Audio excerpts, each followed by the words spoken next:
दोस्ती और धोखा।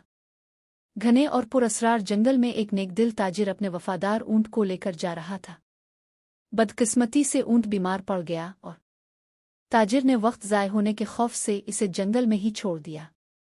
ऊंट की हैरत की बात यह थी कि जंगल अजायबात से भरा हुआ था। इसने पत्ते और जड़ी बूटियां चरना शुरू कीं, जिनसे वो हैरत अंगेज तौर पर जल्द सेहतमंद हो गया। ऊंट खुश और मुतमईन था कि इसे इतनी दोस्ताना जगह मिली है।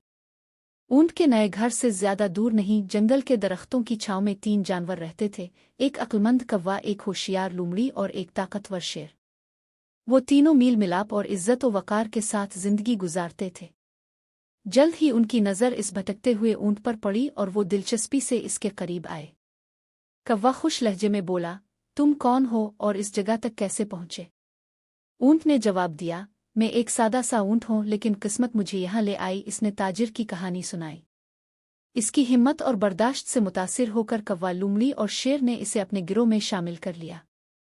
दिन गुजरते गए और जंगल की जिंदगी खुशगवार लगने लगी। मगर एक दिन से पहर को शेर, जो जंगल का बादशाह था, हाथी का शिकार करते हुए जख्मी हो गया। बिल में पड़े शेर के लिए शिकार पर जाना मुमकिन न रहा और उसके वफादार साथी, जिनमें ऊंट भी शामिल था, भूखे रहने लगे। भूख ने उनकी गर्मजोशी भरी दोस्ती में मायूसी पैदा कर दी। शेर ने अपने दोस्तों को बिलाकर मुश्किल से कहा, मिस्टर लोमड़ी, अजीज कौवा और वफादार ऊंट, में भूखा हूं। तुम तीनों अलग अलग समतों में जाकर खाना तलाश करो। तीनों अलग अलग रास्तों पर निकले, मगर कुछ ना मिला। मायूस और भूखे वो इकट्ठे हुए और एक मुश्किल फैसला किया। लोमड़ी ने अदब से झक कर कहा, ए ताकतवर शेर, मैं हर जगह तलाश करके आया हूं, लेकिन कुछ ना मिला। मैं खुद को कुर्बान करने के लिए तैयार हूं ताकि आप खा सके। कौवा परों को फड़फड़ाते हुए बोला, नहीं मेरे आक, मैं छोटा हूं, लेकिन मुझे खा ले। आखिर में ऊंट आगे बढ़ा और संजीदगी से बोला, नहीं मोहतरम शेर, मैं सबसे बड़ा हूं और हम सब की जरूरत पूरी कर सकता हूं। ऊंट की बात मुकम्मल होने से पहले ही शेर और लोमड़ी ने भूख और अंदरूनी चालाकी के जेरे असर इस पर झपटा मार दिया।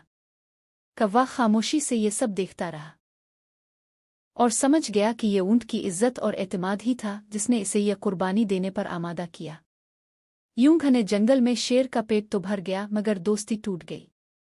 कहानी का सबक ये था, जो लोग अंधी एतमाद में मुब्तला हों, वो गैर मुतवक्के धोखे का शिकार हो सकते हैं, क्योंकि मुश्किल तरीन वक्त ही में असल फितरत सामने आती है।